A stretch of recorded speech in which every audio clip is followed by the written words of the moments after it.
yara nyilla domoro ka diate boy janno CK's restaurant e say nakko be ninna dimbal nimba domoro kala janno domoro seneyata adiyata topotoro fanan kendema bije luntan during tamala abeka domoro ki janni adi manda wala de teka we bijele anim fanan ka fadi jang ikono e fa e ka fa minne ko pastry anim bakery iko fanan be kalele ba de lomba conference lomba workshop lomba ye fo fendin lo dunia kono domoro betama nyillom international otoda number 1 amanke ba domola jandama esa domo jang is atariya wo mu kubandi sa nakko sa futandin oto sa nakko be mu CK's restaurant ndafa nan janna mu yat ni manje dorom bija aban CK's restaurant, known for best quality food and customer satisfaction.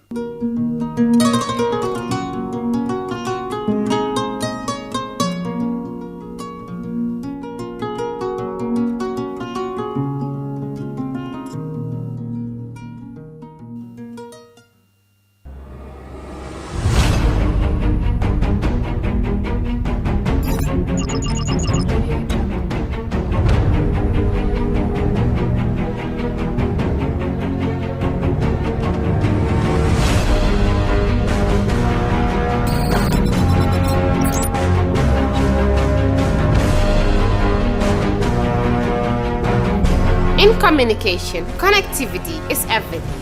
We ensure that the links never sleep. Quantities and qualities, all in our data service, providing efficient, reliable voice and data service. We believe if you're not up to speed, then you're going backwards. Communications have to flow as fast as the speed of light. Whatever business you're in, having someone who understands your needs is critical. That is why we just don't offer you technology, we offer you solutions. Enjoy Gamcel's internet broadband anytime, anywhere. Your national operator, Gamcel, Yaibaram. All right. Honey, did you remind him that the last time he sent the money, it was not enough to buy all the provisions? Oh, sorry, I forgot to tell him. Are you guys talking about money transfer to buy provisions? Yes. But Don't you know about Baluwo? Baluwo? What is Baluwo? Baluwo is a service that your son can use to send provisions directly to you guys from the shop. And you don't have to worry about the exchange rate. Tell me how Baluwo works. It's very simple.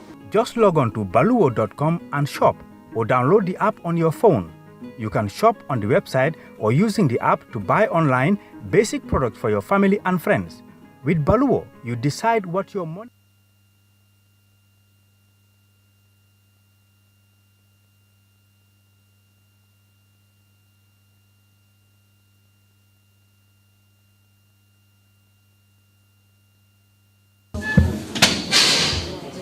Welcome back, everyone.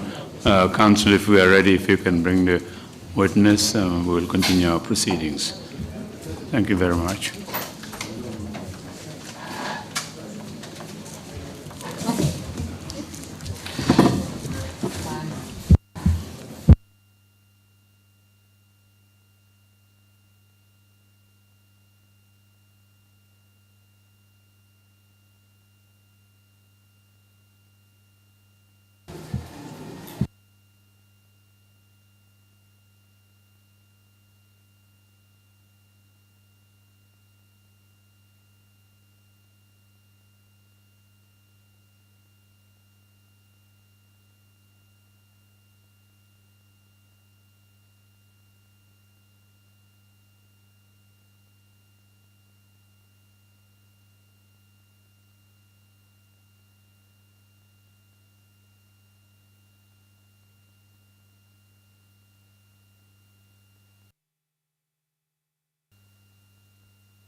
Thank you, Mr. Chair. Mr. Witness, welcome back from the break. Before we went on break, we talked about how your sect came into the Gambia and that you've been in existence even before independence. We also talked about the treatment you received in the First Republic. We were now talking about the treatments you received in the Second Republic, and we started talking about the issues that were raised by Imam Fati, which has caused most of the problems that your sect is facing. At this point, I would also like you to tell us about how you run a bit of your sect in the mosque and some of the issues that Imam Fati raised about it. Thank you very much, Madam. During those days, that is between June 1997 to August, he said certain information or statements that were not correct but fabricated. One is, when you prayed in Ahmadiyya Mosque, you are paid $25. This is false. Ahmadiyya Muslim Jamaat, each person, male and female or children, they contribute to the cause of Islam. Madam, I have here my own personal receipts. In the Jamaat, we have different financial schemes. We have, besides Zakat, we have Chanda Arm. Chanda Arm, this is a contribution. You paid 1/16 of your earnings. Wasiyat, that is will, 10%. Maximum 1/3 of your earnings. Jalsa Salana, this is an annual conference, and so on and so forth. So these are financial contribution areas members of the Jamaat do. For example, this is my receipt. In the month of January 2020, on the Sadaqah, $500. When you come to this one, is my youngest son, Masroor Hydra. Their national convention, $500. Okay, thank you, Mr. Trawally. I think we get the idea of what you're trying to tell us, is that your memberships, your sect, the followers that you have actually pay a membership fee. It's not a membership fee. It's during the time of the Holy Prophet Muhammad sallallahu alaihi wasallam, the companions from the first Caliph to the fourth Caliph, they all contributed for the propagation of Islam. Exactly this is what this Jamaat is doing all over the world. Sorry, so maybe I shouldn't have called it a membership fee, but a membership contribution. Yes, exactly. Thank you. Yes. So we get that. It is a membership contribution that is paid by the members. And you have actually brought in receipts to show how the payments are done. Yes, ma'am. Okay. Mr. Chair, we'd like to tender the bundle of receipts brought in by the witness to indicate how members contribute to the association. And it will be 117D.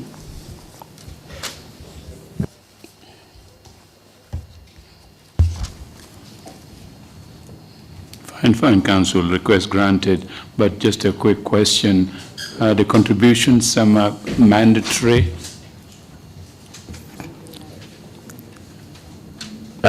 Please, can you repeat that question? Contributions, you say membership contributions now, not membership dues. Are they required? Are they mandatory? As far as you are a Jamaat member, there are certain contributions that are mandatory. If somebody doesn't have, that doesn't matter. But since you have income, you should contribute to different schemes. And this is receipted, it is recorded, and audit exercises twice a year. So everything is documented if you have, for the cause of Islam. There is one, for example, Jalsa Salana, annual convention. So members are asked to pay, to contribute for this convention. So basically, you're just trying to tell us that those that can afford it and have it should contribute, and those that cannot are not forced to contribute. Not at all, and exactly. that it does not disqualify them from being a member if they cannot contribute. Not at all. Thank you. I hope that answers your question, Mr. Chair. Thank you very much, Council. Thank you very much. If we may continue, so following still on Imam Ablai Fati, you tried to meet with him and have certain discussions. Can you tell us about that meeting? The Secretary of State, we had a meeting on Wednesday, on Tuesday, 9th of September 1997, as earlier indicated, to explain to him our dissatisfaction going on within the circle.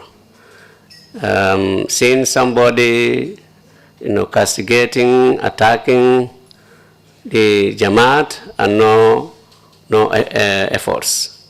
So this is what we have indicated to the Secretary of State, retired Mamadou Boja. And following that, you tried to attempt to actually meet Mr. Imam Ablai Fati at his residence. Yes, Madam, we did. That was earlier than the ministers' meeting. Delegation was sent to the compound, about 5 or 6 of us. We went there to tell him what he is doing, let him desist.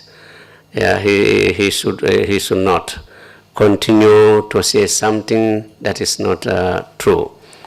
It was in the evening, we found that he was listening to our program at Radio FM 1. So he told us to wait until he finished listening to that. So after that program, he started saying, even in Pakistan, showing us these ordinances, the newspapers, they have taken from Pakistan, bring them here, So he was just justifying his efforts of attacking us instead of adhering to our advices. The mother came, the mother is saying, my son is in the hands of you people, after knowing where each one of us came from. And not only Imam Fati, we have also met the father-in-law, Alaji Karamba Jamme, in the same Bakote, explaining to him. We found, the delegation found certain people there, and they said this will be stopped. But that has never been done. So even with him to explain your sect better to him, he still did not stop his attacks. Exactly. So then from there on, that's where you had the meeting with the Minister of Interior. Can you tell us what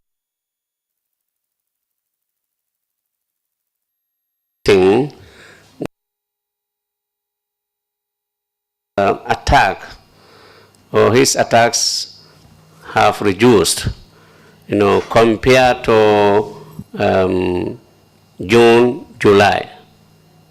You mean Mr. Imam Fati's attacks? Yes. You may continue. Yeah. So after that, we were also responding, distributing leaflets, magazines, and also going from door to door of our Jamaats and other houses, explaining to them the situation. The Gambian people at that time in general really sympathized as far as the Jamaat is concerned, maybe because of the closure of the hospital or so. Yeah. And on this fateful day, as discussed, as indicated earlier, 3rd of September, the center staff left.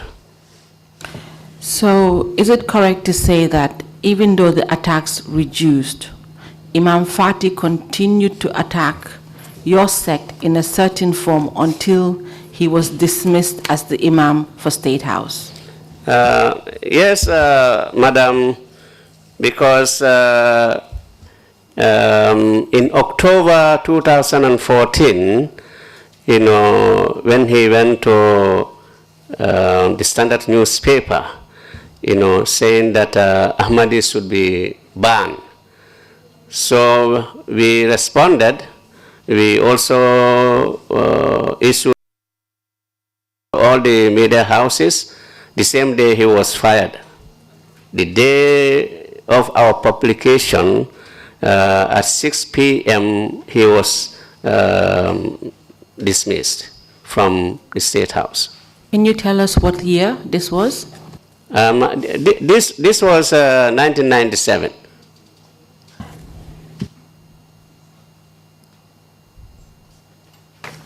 The dismissal, that was 2014.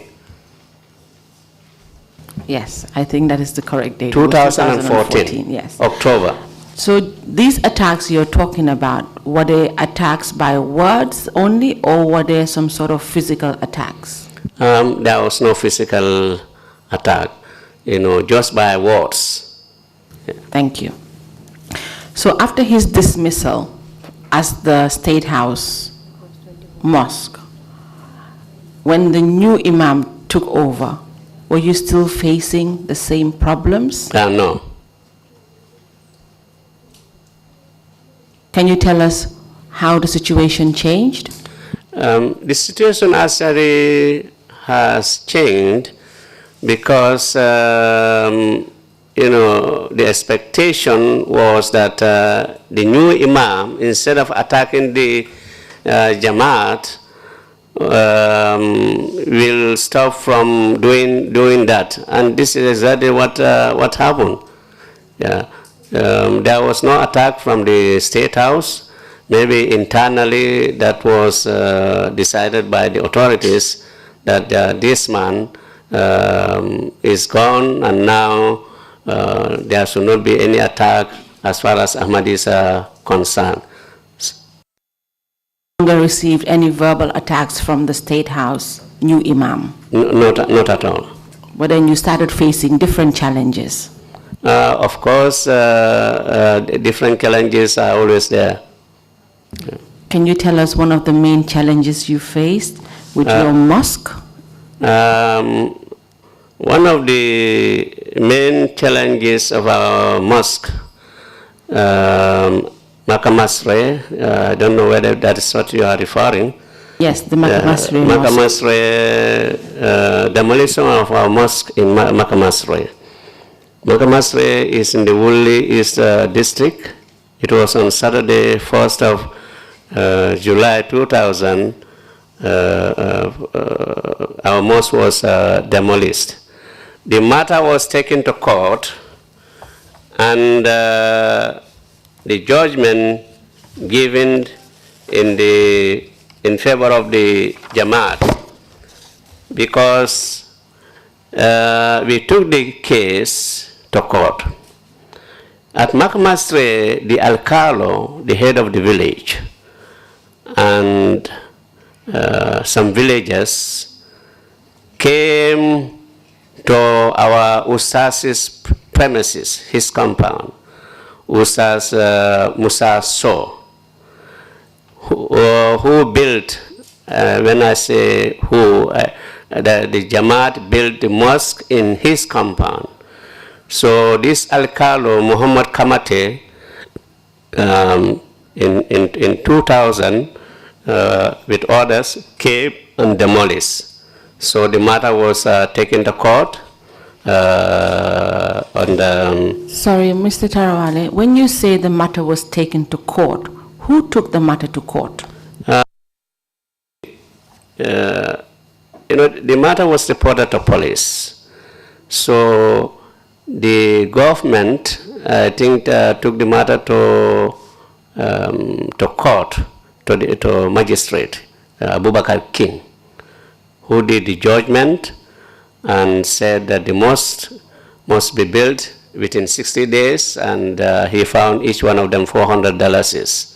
So is it correct to say that the Ahmadiyyas reported the matter to the police? Yes, we did. And the police found that it was wrong for the Al-Kalo to be involved to give directions for a demolition of a mosque without an official order from the court?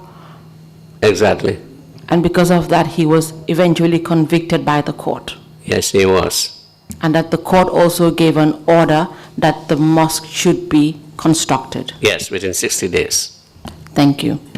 At this point, we have a newspaper article for the conviction of the Al-Kalo, which we would love to tender as 11E.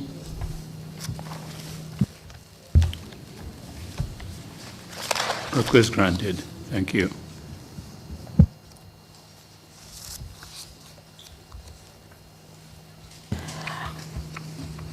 Following the reconstruction of the mosque, you at least solved that issue. You had another issue that came up, which was about the Jamaat popular TV and radio program that was stopped. Can you tell us a bit more about it? We were having 2 programs, one over the TV, one at the Radio Gambia.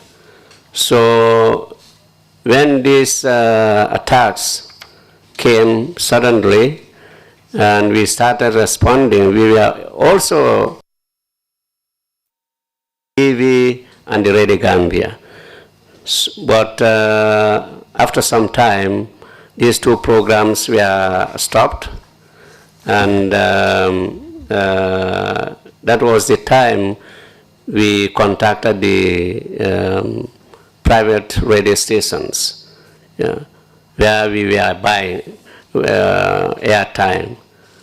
But eventually we were told that you have to go and get application form from Super Islamic Council, which you have to fill and take.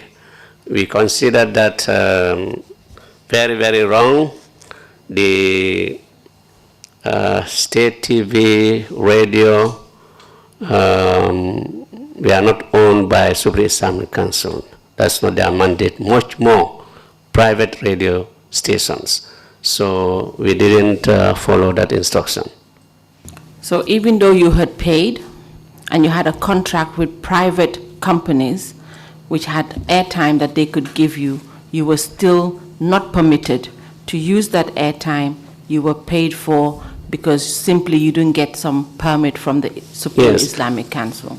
We have airtime with the West Coast. We paid 30,000 to Star FM. So after some time, I think we used the airtime there just for few months. It's for a year. This 30,000 is for 1 year. And we were told that our programs have been stopped. As far as you know, does the Supreme Islamic Council have any right to actually stop anybody from giving a sermon or preaching on any airtime? Supreme Islamic Council doesn't have that because they are not any branch of the government, And Radio Gambia, the national TV, they are not under Supreme Islamic Council. They are under Ministry of Information, Communications and Infrastructure. and all other private stations also they are under, and these stations are also monitored by PURA. So Supreme Islamic Council has nothing to do with these programs. So can it be said that you believe the fact that because it was thought that the Islamic Supreme Council was actually having the backing of the government, that was why the radio stations actually took their word that they could no longer air anybody's program unless they had a permit from the Islamic Supreme Council? I think they were having the backing of the authorities because why the Jamaat's programs on national TV, national radio will be stopped. So easily they were just using them or backing them in order to stop our other programs on private radio stations. Otherwise they will not dare to do that. They don't have the mandate. They are not people having the authority to stop any broadcasting. Thank you very much, Mr. Trawally. So if we may move to your next issue, which was the Yorubawal Mosque. Can you tell us what happened?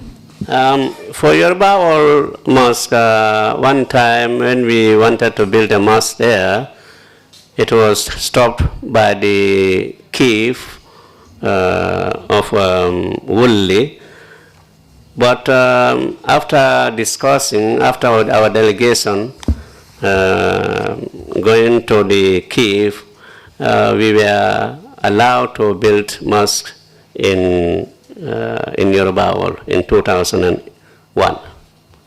Did the chief give you the reasons why he initially stopped the construction?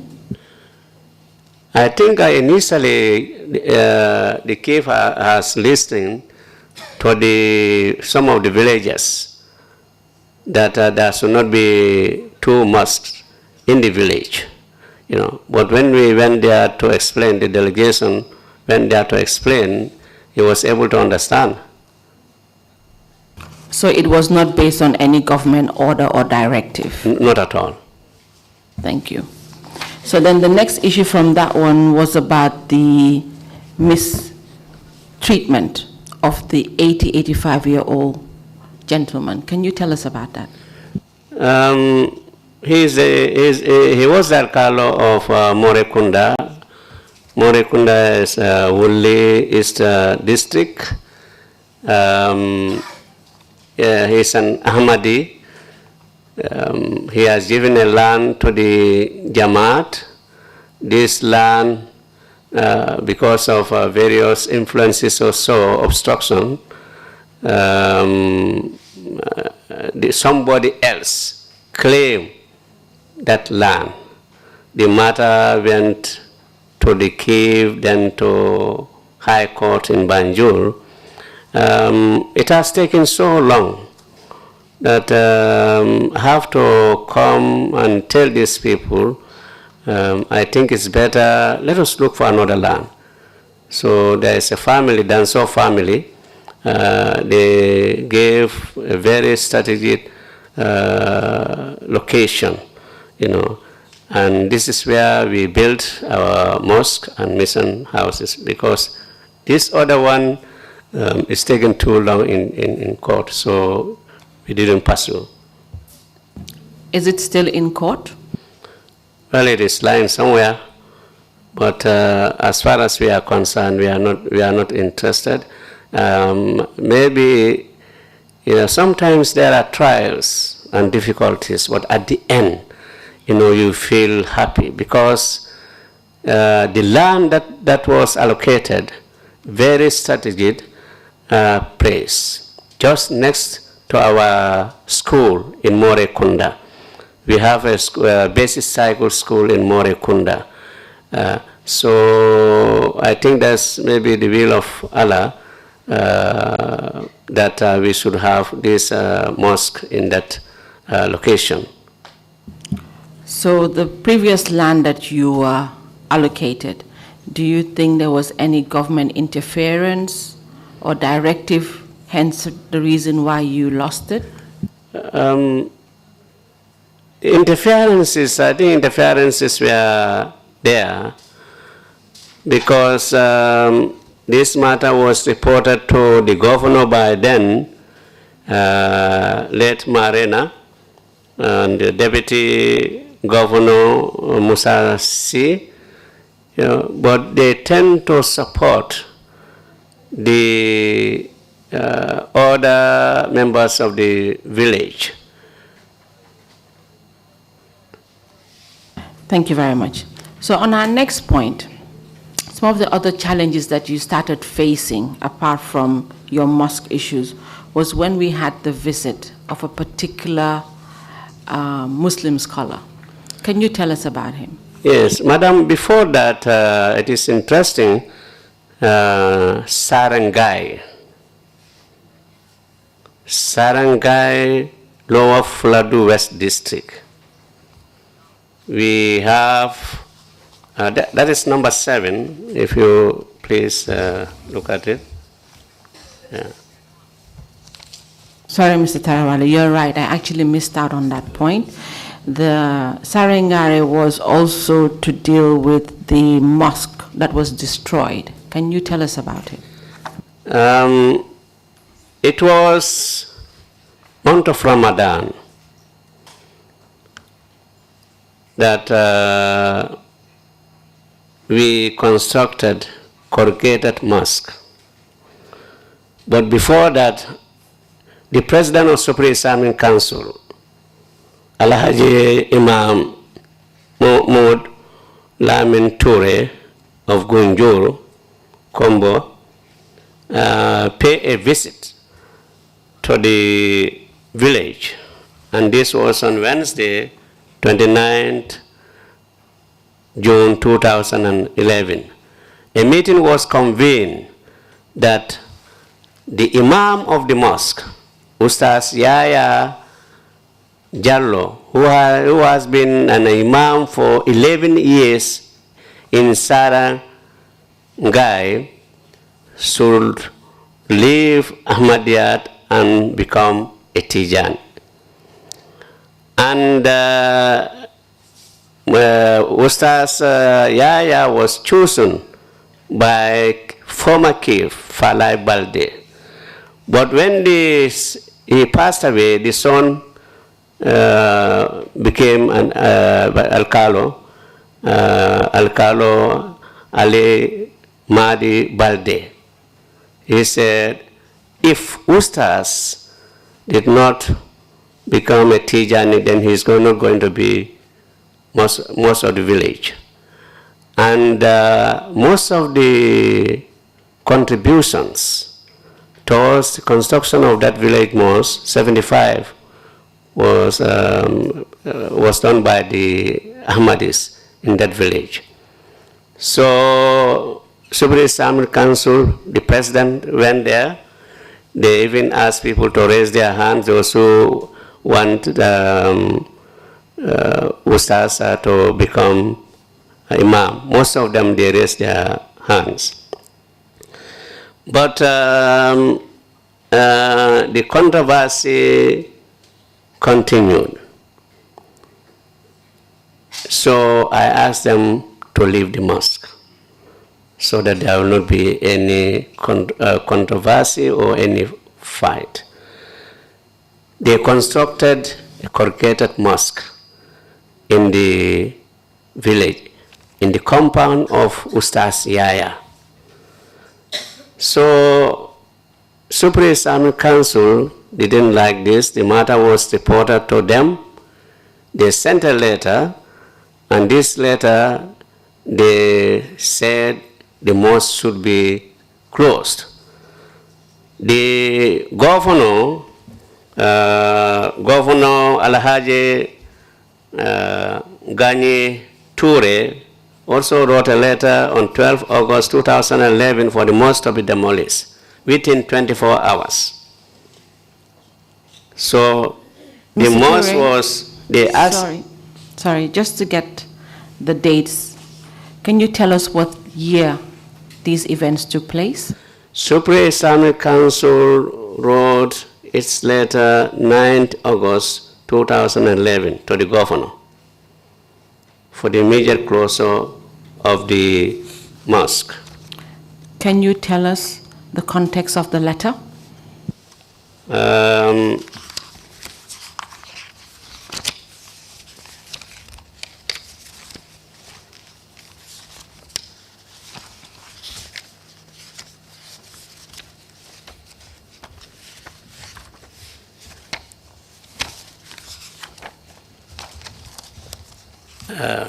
The letter written by Supreme Islamic Council with regards to Sarangai Alkali's complaint about Yaya Jallo, the Imam of the said village, that is an Ahmadi, and the Imam admitted and said he will build a mosque if he happens to be removed from the imamship. After the discussion with the Alcalo and the villagers, the council is not a true religion. Therefore, Yaya Jallo should not be Imam of the village. In view of the above, conclusion was made by the Executive Committee of the Gambia Supreme Council that he is not permitted to establish any other mosque in the village. If he does, the new mosque will be closed. Yeah. Does the Islamic Supreme Council have the mandate to write such a letter? Not at all, Madam. That is not their jurisdiction at all. Building, demolition of mosques, that's not their mandate at all. When they said Ahmadiyya is not a true religion. Ahmadiyya is not a religion. It's a sect within Islam. The Holy Prophet Muhammad sallallahu alaihi wasallam said, Islam, his ummah will be divided into 73 sects. So among these 73, you have Ahmadiyya Muslim Jamaat, you have Tijani, Qadri, and others. Thank you, Mr. Trawally. So following that letter, a letter was also received from the governor then?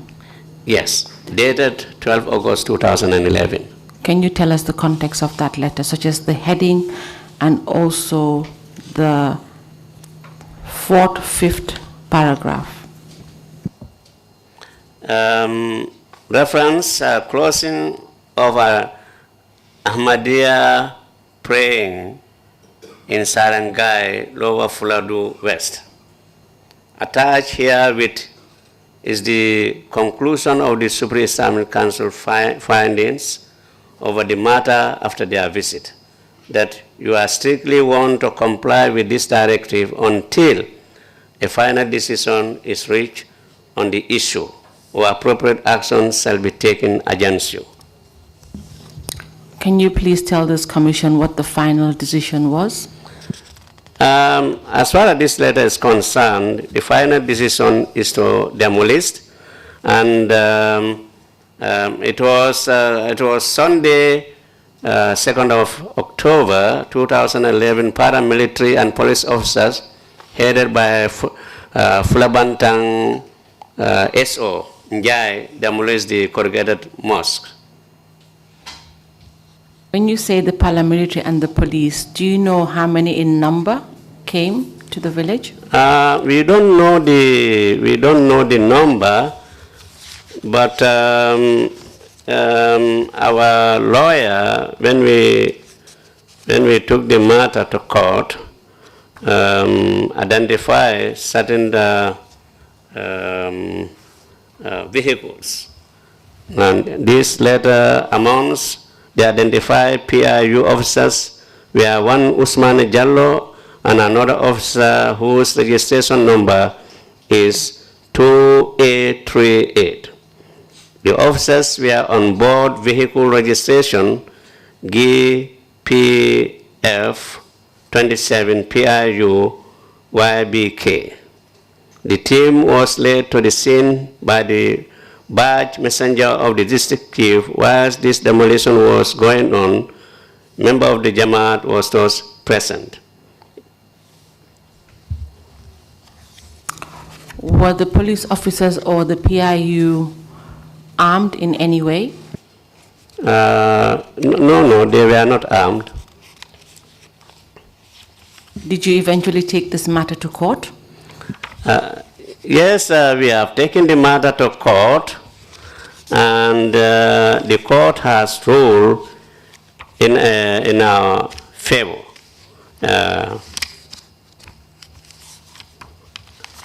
Ruling was done and order was given.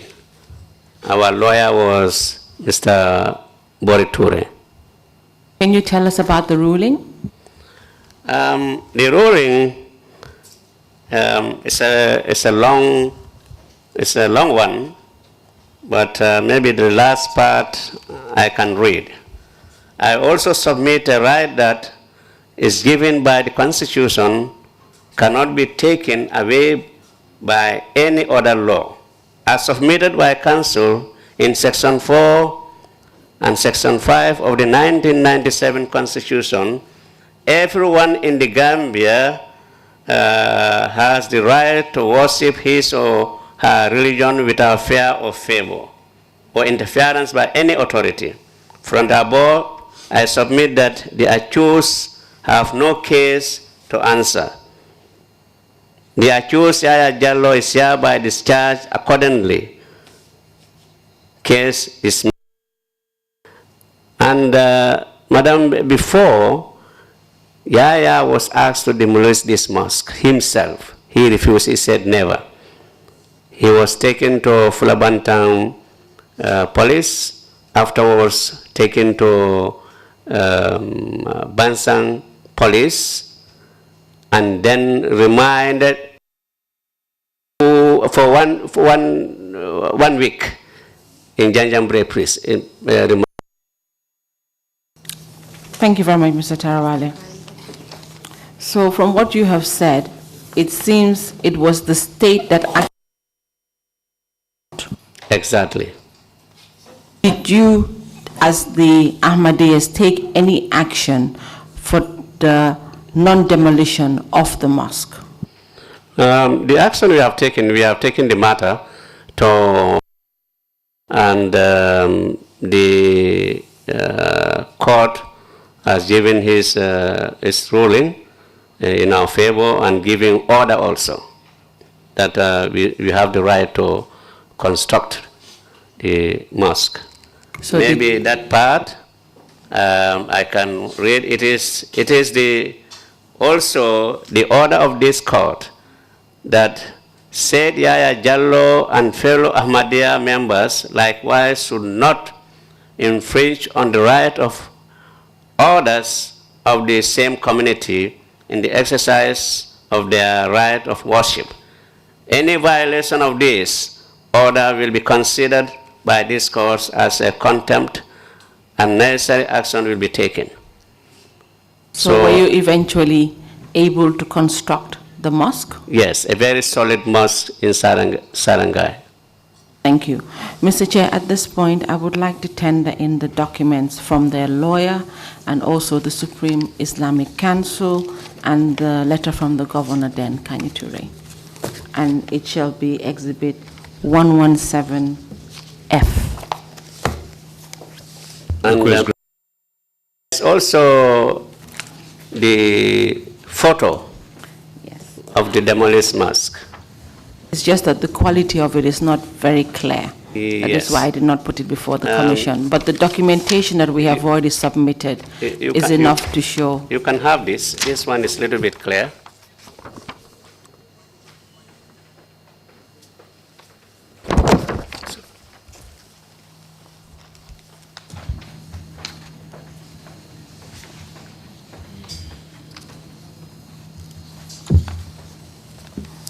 Mr. Tarawale, I believe we have the same picture. It's not very clear. The documents we have already tendered in is quite sufficient. Thank you. Okay, thank you very much.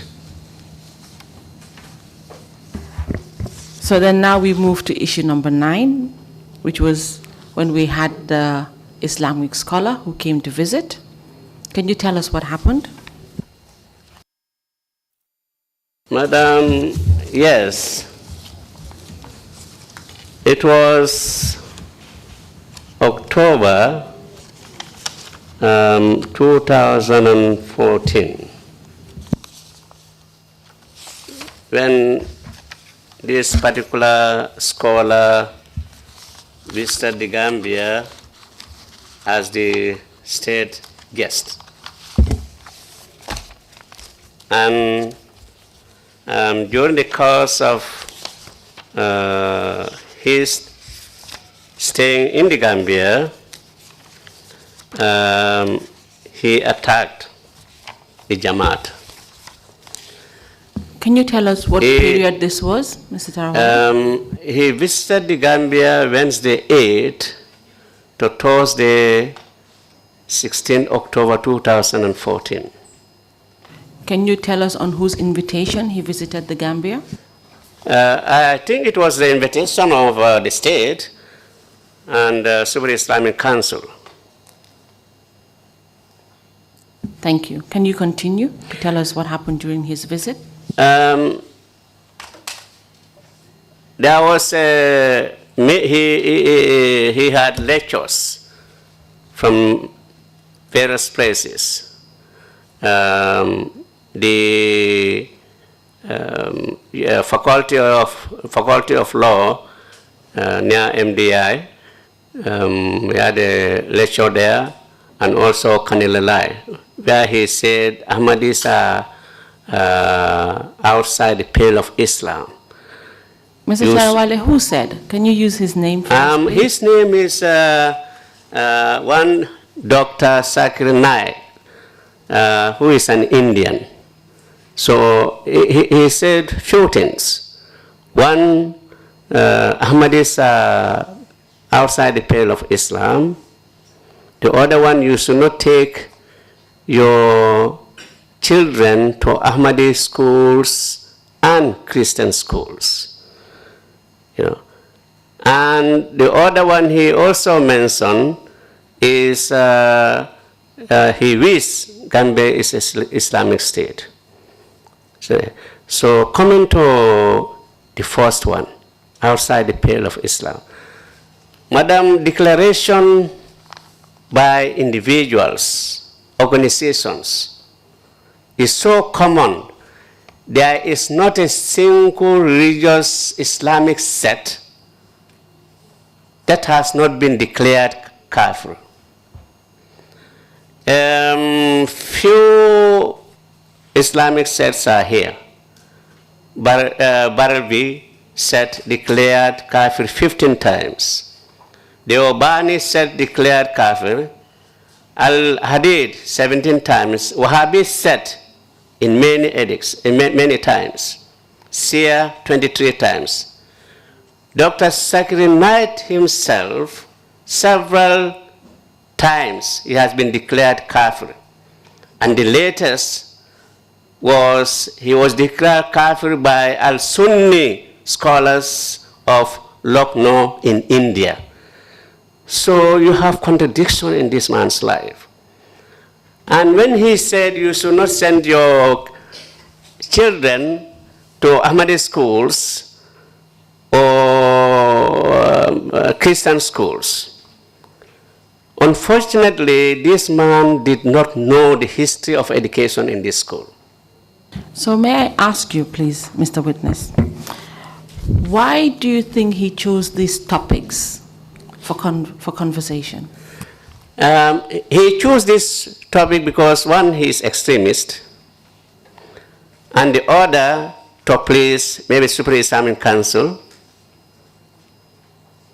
And going back, as I said, the education system of this country was established by the Christians.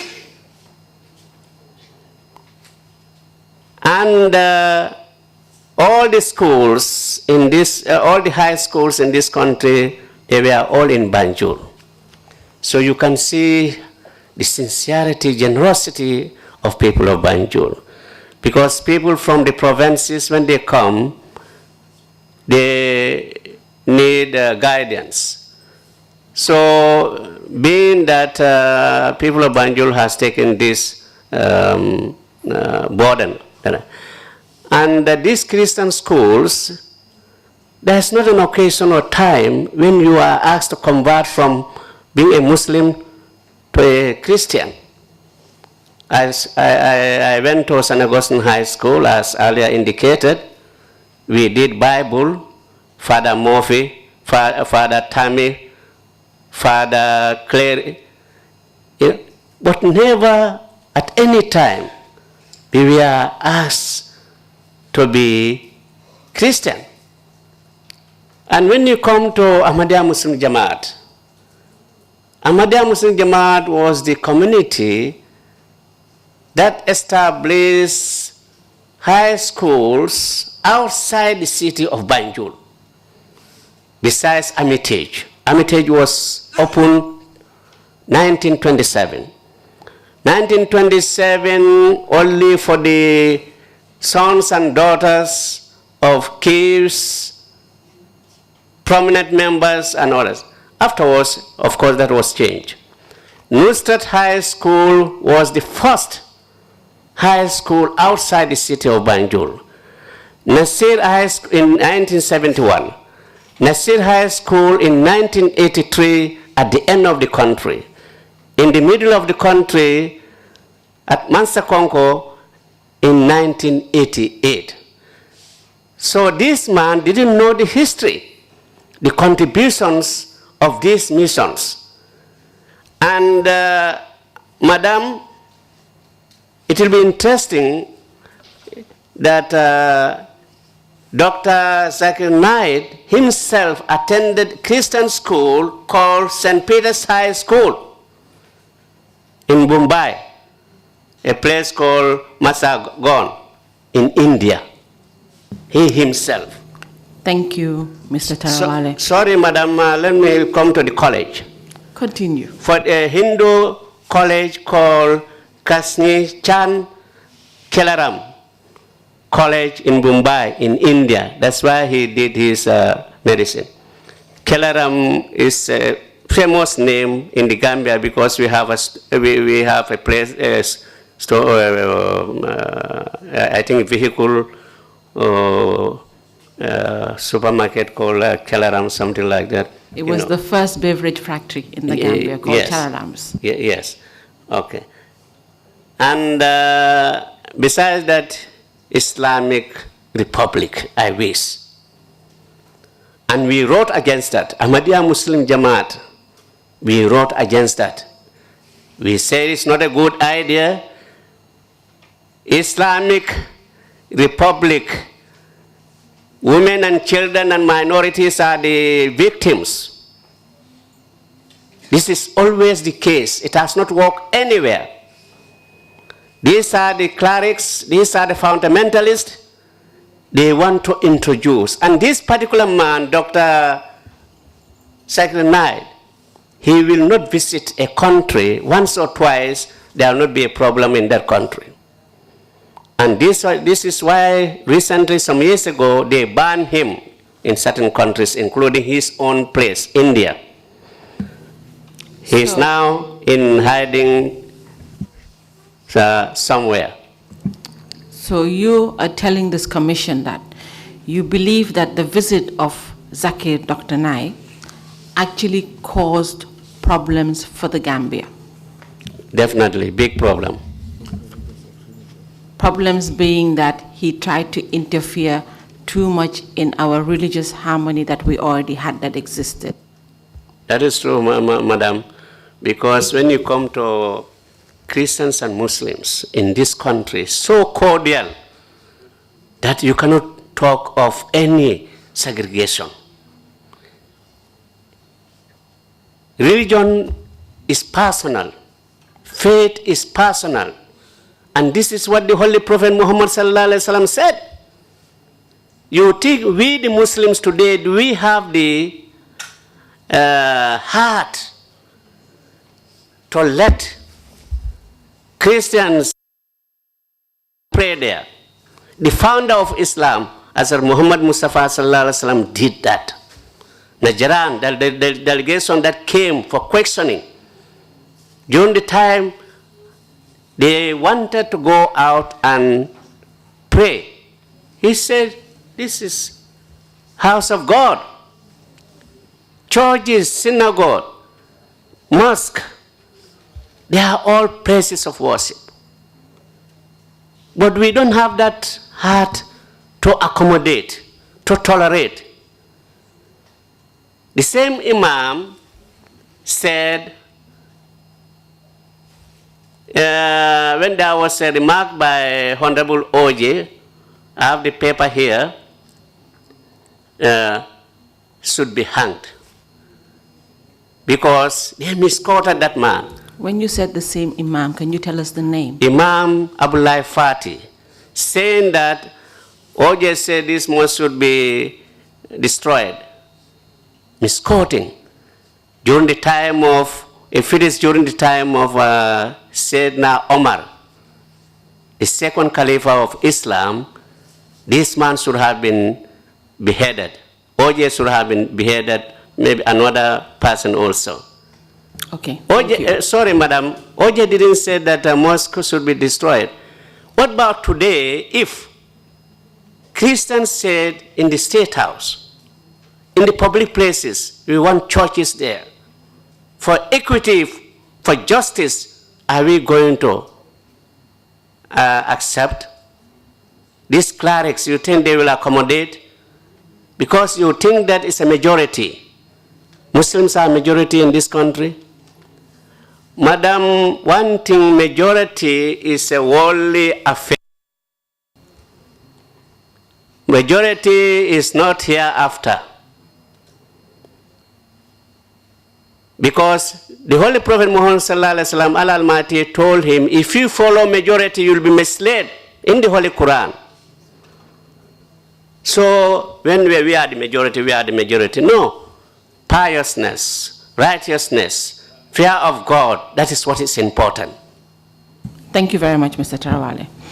I believe we had already moved from Imam Fati, but thank you for raising this point again. Just to go back to Dr. Zakir Nai, from what you have already told the Commission, he seemed to have been an extremist in Islam. Is that correct? Exactly. And he even preached on the lines of turning the state into an Islamic state. Mm-hmm. Yes. Can you tell us what happened after he made such pronouncements? After that pronouncement, the President of the Republic, at a rally in Burfutu, 10th of December, 10th of December 2014, Gambia was declared 15. an Islamic state. Yes, it was 2015. 2015. Yes. The following year. Because this man visited the Gambia twice. He visited the Gambia twice. So 10th of December 2015, the Republic of the Gambia was declared an Islamic state. So on his first visit, he made attacks on the Ahmadiyya Jamaat. Yes. Those attacks, you all did a publication in the Standard newspaper. Yes. And it was on the 29th of October 2014 that this article was published. Yes. Mr. Chair, I would like to tender this newspaper with the permission of the Commission.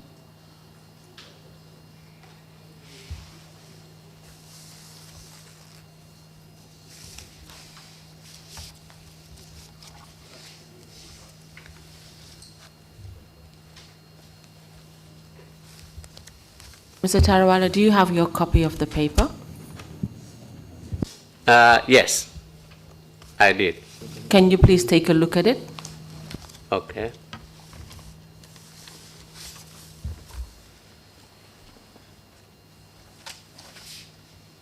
Council, while he is doing that, are you giving this one an exhibit number?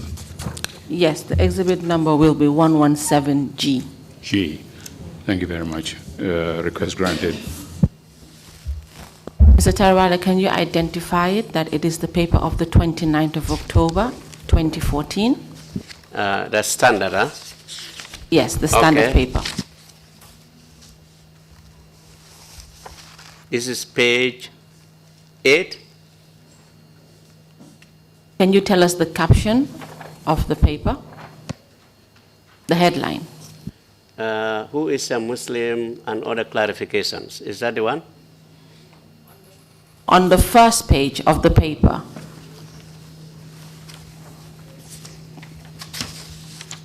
There's a heading on the first page of the paper.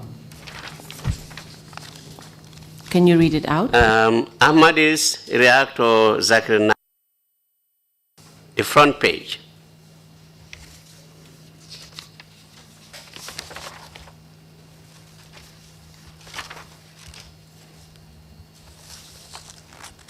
Then it started page 2,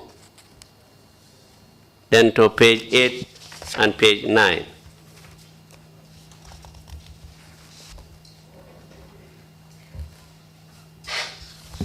As you have rightly told us, it was Ahmadiyya's react to Zakir Naik.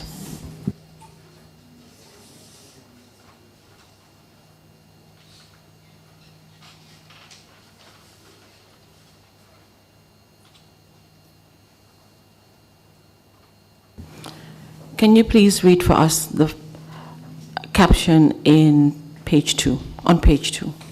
Page 2? Yes.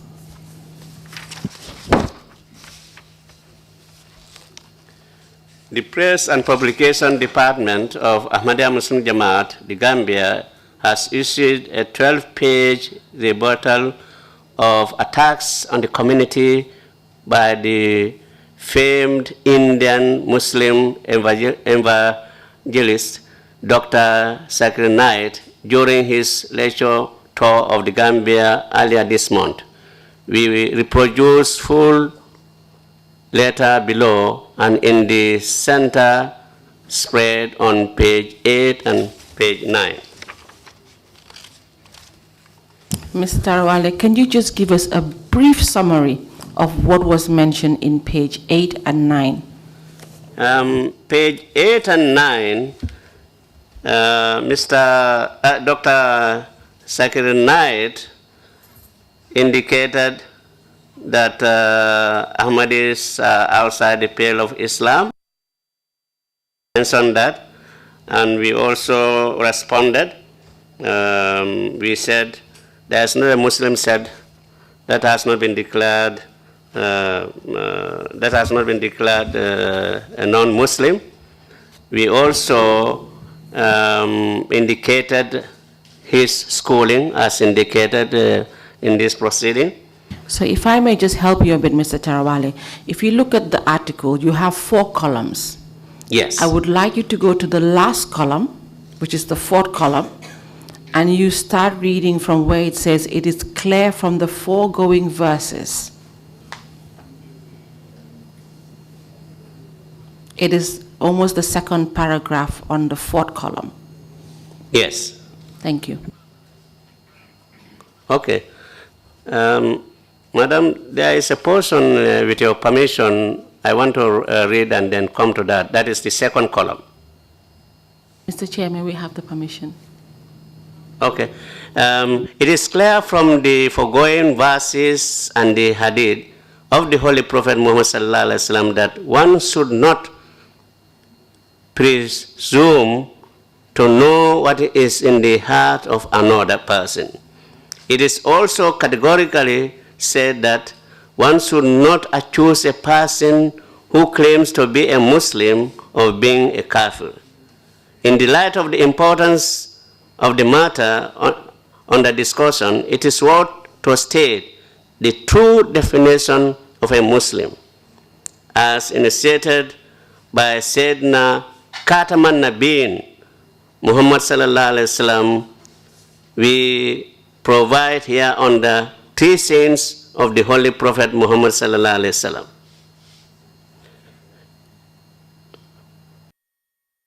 to continue? On the paragraph that I had indicated. Under that paragraph, you have number 1 and number 2. Because this Katamana bin, these clerics, that's what they are using. That the Holy Prophet Muhammad sallallahu alaihi wasallam is the final prophet. The Ahmadiyya Muslim Jamaat believe in that 100%. We believe that the Holy Prophet Muhammad sallallahu alaihi wasallam is the law-bearing prophet. And there will not be any change in this Holy Quran, any dot. This is what we believe in. But it was the Holy Prophet Muhammad sallallahu alaihi wasallam who himself said, my Mahdi, the promised Messiah, and my Mahdi will come, and he will be a prophet. 4 times he mentioned. And other scholars, the same interpretation. Na Aisha, the wife of the Holy Prophet Muhammad sallallahu alaihi wasallam, said, you can say that he's Khataman Nabiyyin, but you cannot say he is the last prophet. Also, the son of the Holy Prophet Muhammad sallallahu alaihi wasallam, at his demise in the grave, he said, if Ibrahim were to live, he would have been a prophet. So somebody, an ignorant, why he died. And this Khataman Nabiyyin verse was revealed 4 to 5 years earlier than the demise of the son of the Holy Prophet Muhammad sallallahu alaihi wasallam. This is why Ibn Arabi is one of the Sufis and saintly person who said there will be prophets after the Holy Prophet Muhammad, but they will be on law-bearing prophet. They will be reformers. They will be reformers who will come to reform, to rejuvenate the purity of Islam, to guide mankind. Everybody, as far as they are concerned, being a Muslim, everybody believes that Mahdi is coming, the Masih is coming. Nowadays, they are not talking about it. What are the signs of the coming of Mahdi? They said if Mahdi comes, he will kill the swine, he will kill the pigs, no engine will work. You know, Mahdi will have a lot of work to do, going around, killing pigs, and it will take him more than 2,400 years to slaughter, to kill the swines in the world. And he's going to have problem with the animal rights, and even how many court cases he's going to attend. Thank you very much, Mr. Trawally. Just to take you back a bit, the important point is that you felt that Dr. Zahid Naik attacked your sect, and in that attack, you felt it was necessary for you to respond and clarify who is. That's why you wrote this article. Exactly. Thank you. Madam, there is a portion about Muslims and Christians. If you will allow me. I think you already mentioned that earlier when you talked about how we had peace between the Muslims and the Christians and how we had Christian schools. I think you've dealt with that issue. Thank you. I'll get to that one.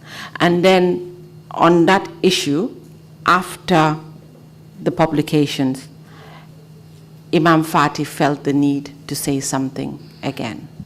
Again, he said Ahmadis should be banned. This was the time we responded. If somebody needs to be banned in this country, it should be Imam Fatih. Imam Fati, in that publication we asked, are you a Gambian? Where are you from? Which village? Who are your relatives there? If you ask me, I will tell you my ancestors, my relatives within the Gambia and outside. But you, where are you from? So we have put it in the publication, no answer. At this point, Mr. Chair, I would like to tender in the newspaper dated the 4th of November 2014 as 117F, sorry, 117H, and also the paper dated Monday 4th, 2014, the Today newspaper as 117G, sorry, J, and the headline is Imam Fati should be banned. Request granted.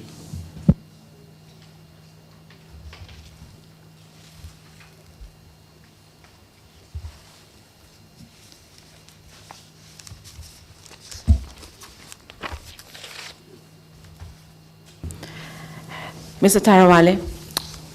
Yes, madam. I have heard everything you have said. I would like you to note, though, in this commission, it doesn't matter who is actually right or who is wrong. The important thing for us is that the law guarantees the right of the person to freely exercise his or her religion.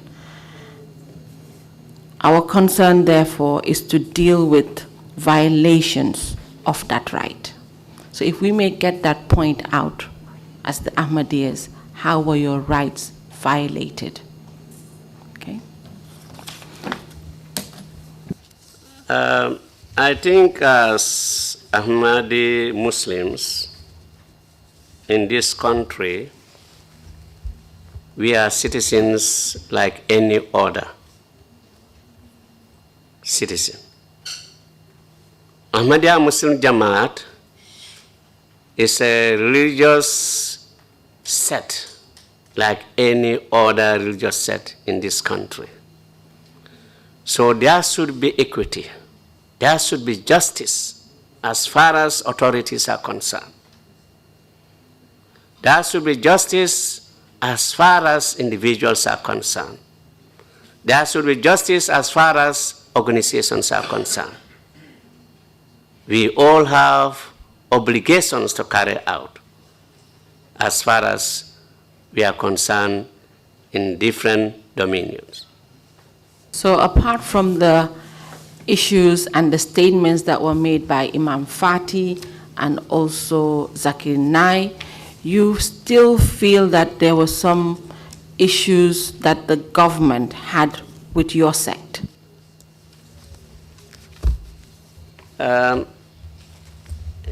Yes, at that time, of course, and even now, because the same people, they are used in different forums. When you say the same people, the same people, the same Supreme Islamic Council, the same Imam Abdullah Fati, they are used in different forums attacking the Jamaat.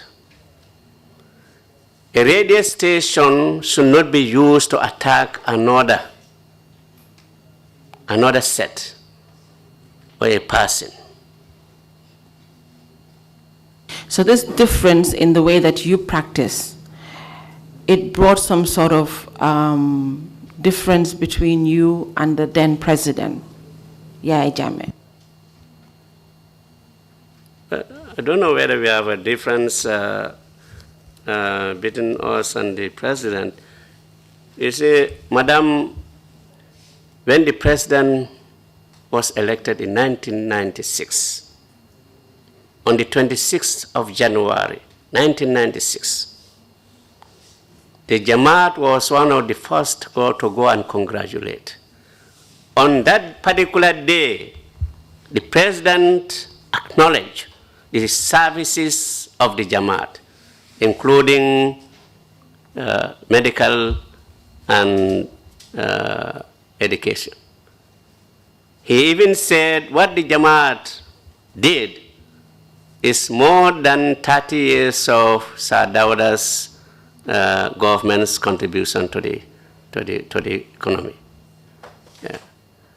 So I think sometimes you have agents walking, saying this, the president did this, the president said this, this and that. We have seen that. A courtesy call to the president during Korite. I was attending throughout. But the last 2 years or so, I was stopped from attending because they were not sending the invitations. When you say they, who are you referring to? They, because the chairman of that occasion, called Banjul Muslim Elders, he is responsible to distribute invitations to different persons, different religious leaders and persons. So we were not receiving ours. The very year we were not there, the chairman and Imam Abdullah Fati both said, today only the Muslims are here. We were not there by then. So why do you think you are no longer receiving invitations to attend? Yeah, they decided that we should not attend. You know, this is what we are saying. But why? Why do you think they thought you should not be invited and that you should not attend? Because they think that this is a Muslim occasion. This is their thought. Each one of them, because if you come to Imam Fati, he declared on Saturday, 30th of November, 2019, at Gaddafi Mosque, during the celebration, graduation there, he said, we are Salafis. Nobody can sit on our heads. We are leaders of our own. You know, Salafis, these are the most extremist elements as far as Wahhabism is concerned. And you have been declared kafir. So, who else? When you come to Tijan, that holy man, Sheikh Ahmad Tijan, pious person, saintly person, they were all declared, Sheikh Abdul Qadir Jalan, they were all declared kafir by other scholars because of difference of beliefs or difference of opinion. So you believe that you are no longer being invited because you are not considered to be a Muslim? That's what they think. But is that your understanding, that you are no longer being invited because they believe that you are not a Muslim? Yes. And since this president has left, have you now been receiving invitations to attend any of these meetings? Madam, we are. Now we are attending. Thank you. Yeah. Okay. And one thing about that, during the time of Jawara, up to during the time of the president, Jammeh, former president, Jammeh, you know, different people are given the floor to talk. But now they have taken away that facility or that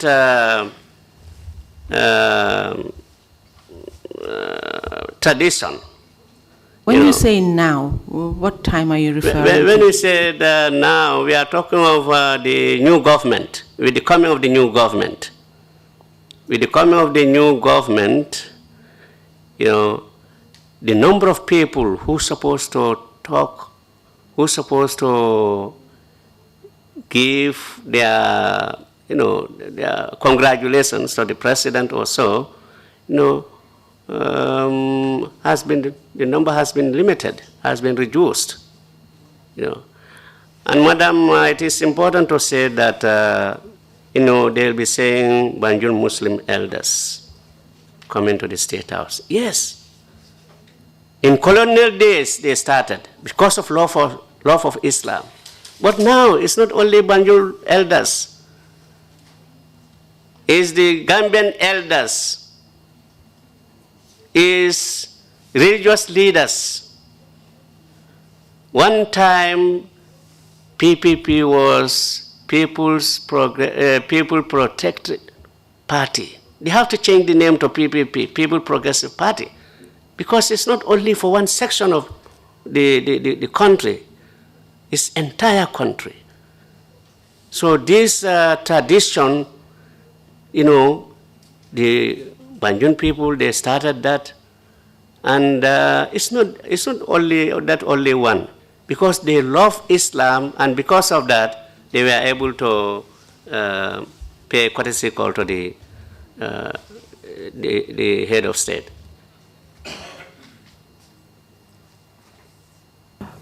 But it is correct to say that now you are invited and you do attend. Yes, please. Thank you. At this point, Mr. Chair, we would like to take the second break and we'll continue when we come back. Just to do 10 minutes early. Thank you very much, Council, and thank you, Mr. Trawally. We will resume at 2:30. Meeting is adjourned. Thank you.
ñëw ak yéen rek Skincare Plus nara jàkkaarloo ak yéen waxtaan ak yéen tuuti rek si suñu tube suñu baax emuñ rek ci ay diw waaye comme ni ngeen ko xamee rek dañoo yëngu ci ay tube te yënguñ nag si just any tube suñ tube bu nekk 5 star Jesna la 5 star Jesna mooy Jesna bi gën a pire moom la ñoo tube palmaan bi gën a fort moom la ñoo liggéeyee buñ demee Bamako ñun duñ dem ci marché bi rek buub indi déedéet dañ leen a jox suñu specs ne lañ nii lañ ko buggee nay lañ ko buggee fóot bi nangami fóot lañ bugga pour mu mun a set waaw cuubi skincare déedéet doo ko sol mu di la taxa all over the place ci gàttal ñun rek si cuub dara du doy day des not only dañoo cuub but bu la neexee ñu cuubal la ba pare nag ñawal la ñaw fi mu gën a setee nag rek la ñoo fulee ñetti ñawkat lañ am nañ ñawkati simple nga xam ne xoppati rek mbaa def sa taille basse def sa dagit def sa roba amul benn dawme am nañ koo xam ne moo ñoo dawme jigéen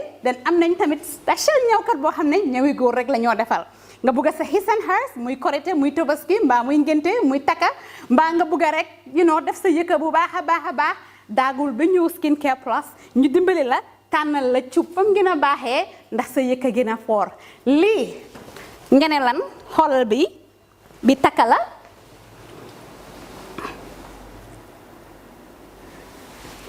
Skincare fii la fu léegi yéen tey we're not all about skin we are skin care and the plus does come in so many different ways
wuñ de dañ ci bam saf saf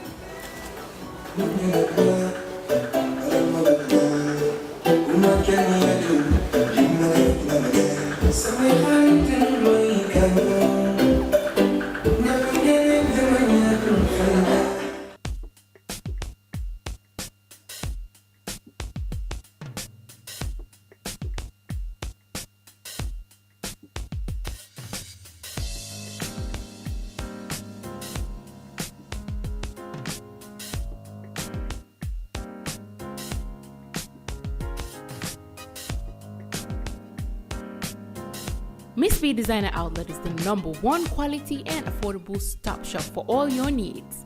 Get your evening dresses, suit and ties, office wears for both ladies and gentlemen, beach wears, sport wears, pure leather shoes for men, quality belts, bags, heels for our beautiful ladies, original perfumes, accessories, and a lot more.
Find us at Kololini Road opposite Gaddafi Mosque at the Aqua Preacher Station, or call us on 295-3411 or 764-2486.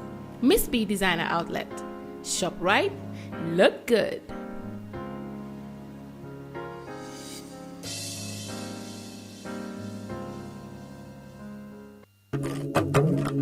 Do you live abroad and want to build your dream home in the Gambia without risking your funds and family ties? Do you want a household name that is trustworthy and efficient?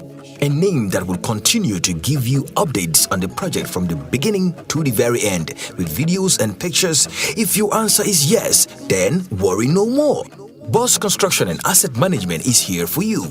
If you live outside the Gambia and want to build your dream home, then this is ideal for you. Just reach out to Boss Construction and let's start building the dream home into a reality. With Boss Construction, the difference is clear. We give you value for money. Some of our services includes the following: construction management, building equipment rentals, rent management, purchase and leasing, asset management, and many more. For more information, please contact 282-4945. Better still, send us an email, bossgambia@gmail.com, or you can also visit our website on www.bossgambia.com. Boss Construction, a name you can trust. Boss Construction and Asset Management, keeping families together.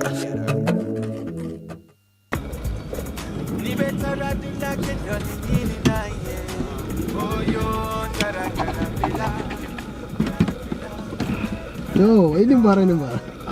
Okay. Welcome. Basically, lots of Lala Mialonko is cool, man, that I can really relax. What a madam? Yeah, that's what a madam? Yeah. Let me do somebody. That's right. Grand Villa.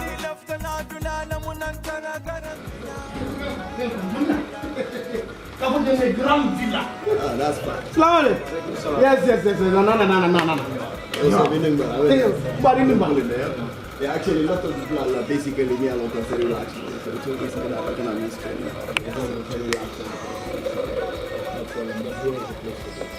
Nina Fanny say what?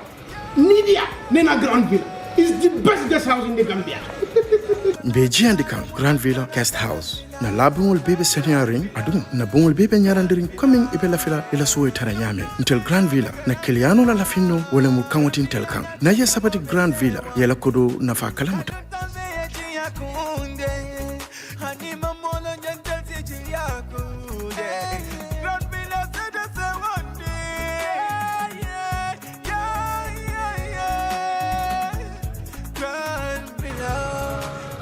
Oh man, this is like a paradise. I know. I so much love this place. Yeah, thank you. Trust me, I love this place. You can move someone and you're watching what? How to jump and know what you can be on. Grand Villa. I tell you. I love this place. Okay. Yes. I love this place, man. Oh yeah. Ni lefta na kuo keso sotola. Futama Oljuntum Paradise Estate. Mbaya kumandiroke 7527-218. Wale futana website auto www.grandvillaguesthouse.com. Grand Villa Guest House.